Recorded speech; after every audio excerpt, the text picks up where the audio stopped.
जिला गाजीपुर अंतर्गत चल रही 83 दिवसीय आध्यात्मिक वैचारिक जनजागरण यात्रा के क्रम में कासिमाबाद विकास खंड के ग्राम महेश की बाग में पड़ाव स्थल पर आज सत्संग कार्यक्रम आयोजित हुआ, जिसमें अपने प्रवचन में संत पंकज जी महाराज ने गृहस्थ आश्रम को सबसे अच्छा बताया।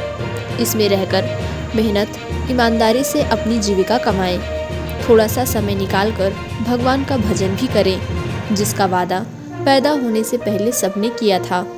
लेकिन जब बड़े हुए तो संसार और इसके सामानों को इकट्ठा करने में लग गए और जब जाने का समय आया तो टकटकी लगाकर देखते रहे कि मौत की पीड़ा में हमारी कोई मदद कर दे। उन्होंने कहा कि अंतिम समय में गुरु के अलावा कोई मददगार नहीं होता, इसलिए संत सतगुरु की शरण लेने की जरूरत, जो अंतिम समय में हमारी आत्मा की संभाल कर दे। किसी का हाथ कर दिया, किसी का पैर कर दिया, किसी को आपने जीते जी काट डाला, मुर्गी की पकड़ करके गर्दन ही घुमा डाली। अरे उनको भी दर्द होता है, उनको भी तकलीफ होती है, लेकिन वे बेचारे बेजुबान हैं, कुछ बोल नहीं पाते, कुछ बता नहीं पाते। हम लोगों के अंदर ये जुबान है, हम लोग बोल बता देते हैं, वे सिर्फ रोते और चिल्लाते रहते।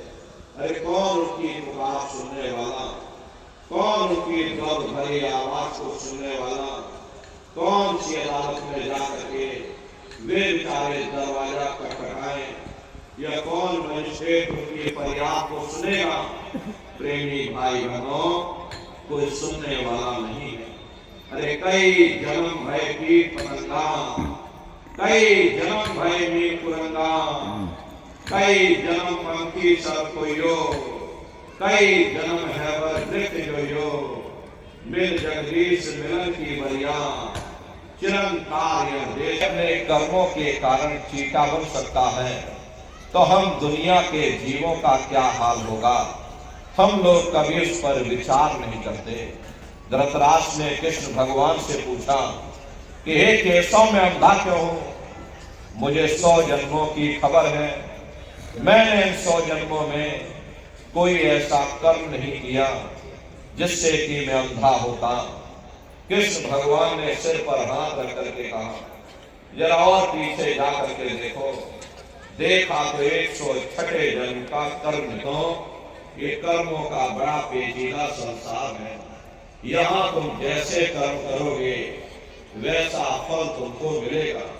कर्म भूत सब जको लागा, या से बचे नहीं कोई जागा।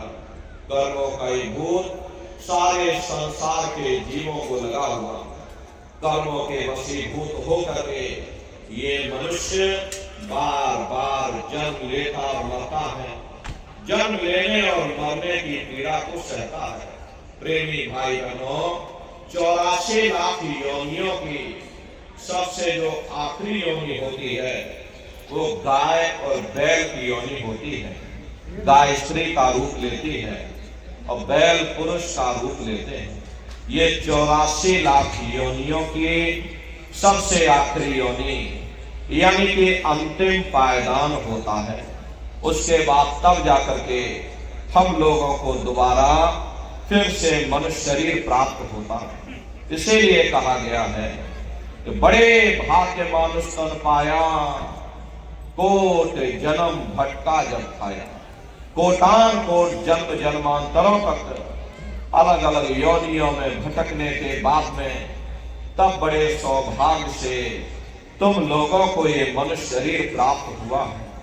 लेकिन बड़े अफसोस की बात है कि जैसे किसी को हीरा मिल गया, उसे हीरे की परख नहीं, उसने हीरे को ले जाकर गधे के गले में बांध दिया।